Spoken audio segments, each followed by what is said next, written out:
Hello guys, pag-usapan lang natin ang breaking news na exclusive nga naman guys na pinagkakaguluhan ng maraming netizens. Catherine Bernardo at Daniel Padilla nagkita at nagkausap at may sorpresa na bouquet na flowers. Ayan guys no, kinagulat at kinabaliwan guys ng mga Katniel fans at siyempre inakala na magkakaroon mulit ng pag-asa ang nasabing pag-uusap at pagkikita ni Daniel Padilla at Catherine Bernardo.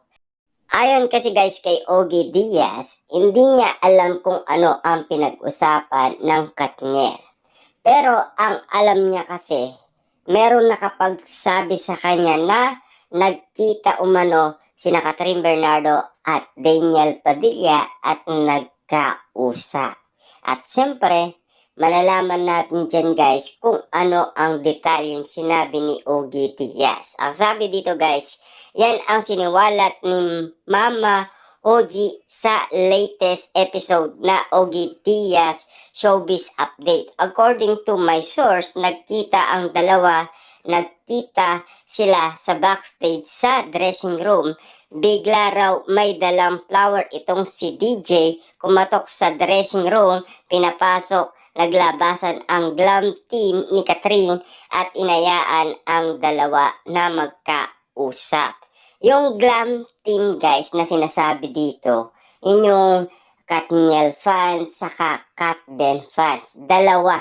Ibig sabihin, dalawa umano guys ang umaalalay kay Catherine Bernardo na mga team. Kitang-kita naman natin guys no, inayaan at pinapasok si Daniel Padilla para magkausap nga naman ang dalawa. At siyempre, hindi na nila alam kung ano ang napag-usapan ni Catherine Bernardo at Daniel Padilla. Siyempre, kailangan guys, meron silang privacy para nga naman kasi mapag-usapan nila ang mga bagay-bagay na kung ano ang kadahilanan na nangyari. Diba? Kasi alam naman natin guys, kung talagang gusto talagang ni Daniel Padilla, si Catherine Bernardo, patunayan niya. Diba? Kasi dito lang niya malalaman yan guys kung ano ang tunay na nararamdaman ng isang babae.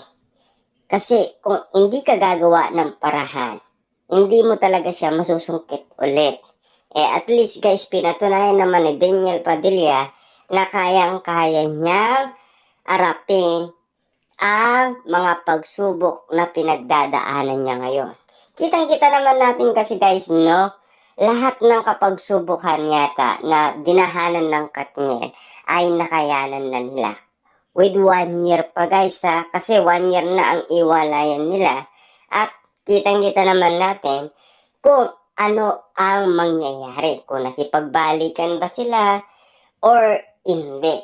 Or kung ano pa man guys, at least kailangan natin din malaman ang karugtong nito kasi gusto din natin malaman kung ano ang mangyayari sa usapan at pagkikita ni Daniel Padilla at Catherine Bernardo.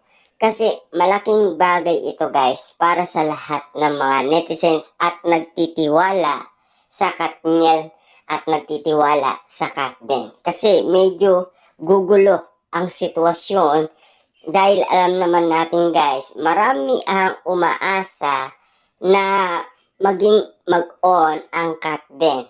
At siyempre, marami din umaasa na magkabalikan ang Katniel. Kitang-kita naman natin na sinasabi pa ni Ogie Diaz na baka pinatawad lang o baka hanggang dun lang. Diba? Kasi alam naman natin na nasaktan ng todo si Catherine Bernardo. Almost 11 years nga naman sila pero may critic post si Kate Bernardo. Nakita-kita natin kung lahat ng mga lihim na panloloko ni Daniel Padilla ay alam pala ng kapatid ni Catherine Bernardo. Ibig sabihin lang yan guys, maraming beses nagloko si Daniel Padilla. Kaya maraming beses din ang sinabi ni Catherine Bernardo na nahuli niya si Daniel Padilla.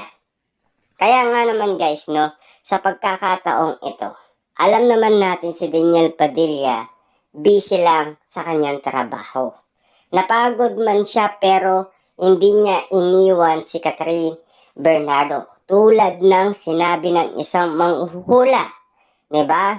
Na talagang nagpiprepare lang itong si Daniel Padilla para ayusin muli ang kanilang relationship ni Catherine Bernardo. Sa palagay ba natin guys, tama yung isang manghuhula na dati ay na-interview umano ni Ogie Diaz. Na parang dito pa lang malalaman na natin na gumagawa ng way si Daniel Padilla para magkabalikan ang dalawa. Kitang-kita naman natin kasi na talagang mahal na mahal pa rin ni Daniel Padilla si Catherine Bernardo. Kitang-kita naman natin kasi guys na inahayag ni Ogie Diaz na baka hanggang friendship na lang. Or baka nagkabalikan daw. Kasi wala silang detalye na talagang tutumbok doon sa pagkikita nila at doon sa pag-uusap nila.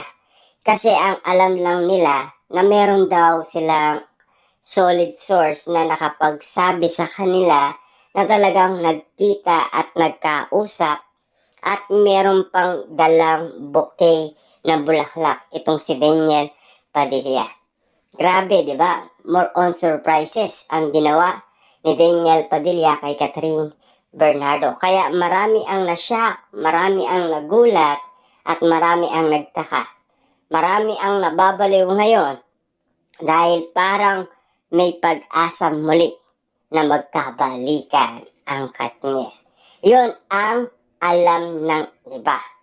Pero yung sinasabi ni Ogie Diaz, hindi natin matumbok kung ano talaga ang detaling sinasabi nila. Kung nagkaayos ba or hanggang friendship na lang ang galawan ni Daniel Padilla. Hindi natin alam kung ano pa ang magiging resulta.